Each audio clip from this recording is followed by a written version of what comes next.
সালামু আলাইকুম সবাইকে সাবিদের জন্য আবারও স্বাগতম। আজকের টিউটোরিয়ালে আমরা ডোম সম্পর্কে জানবো। এর আগে আমরা রিব, শেল, ড্রাফট সম্পর্কে জেনেছি, আজকে ডোম সম্পর্কে জানবো।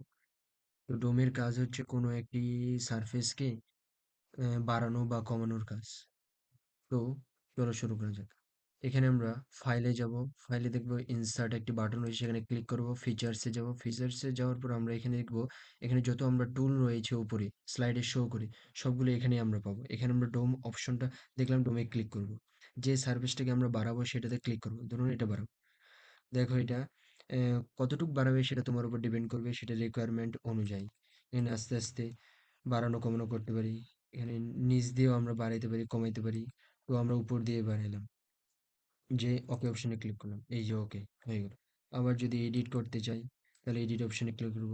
নিচ দিয়ে যদি বাড়ানো হয় তাহলে ওকে অপশনে ক্লিক করব, যে নিচে ডোম তৈরি হয়ে গেল। নিচে ডোম আমরা তৈরি করে নিলাম।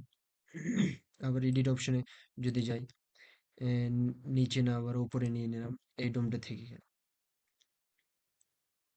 আবার এইটার উপর আমরা ডোম করতে পারি, যে আরেকবার দেখলাম যে ফাইলে যাব, ফাইলে যাওয়ার পর ইনসার্টে যাব, ইনসার্টে যাওয়ার ফিচার্সে যাব, ফিচার্সে যাওয়ার ডোম অপশনে ক্লিক করব। ডোম অপশনে যাওয়ার পর দেখলাম যে এখানে 43 মিলিমিটার দেওয়া আছে, এটা কমিয়ে নিলাম। যে সার্ভিসটাকে আমরা ডোম করবো সেটাতে ক্লিক করব, এটাতে ক্লিক করলাম। শো, এখন আমরা ইনসার্টে দেখব যে কত মিলিমিটার আমরা ডোম করতেছি। তো ওকে অপশনে ক্লিক করব, এই যে আমরা এটি ডোম করে নিই।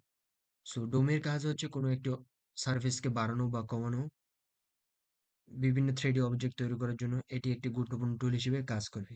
তো আজকে এই পর্যন্তই। Thank you everyone.